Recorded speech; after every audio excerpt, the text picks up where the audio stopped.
Portmore with a population now of almost 300,000. In 1867, when we established 14 parishes, the entire country had 300,000 people. What is it that the other side is really saying? All I am saying, labor rights, and what is clear, that those people, sorry, that they were not in the position to do what we are doing for the people of Portmore.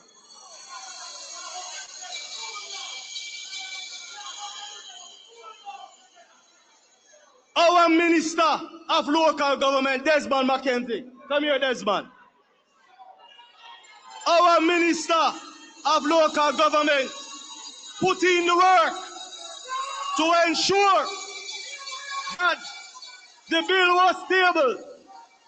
It was passed. The Governor General signed it off, and it has been gazetted.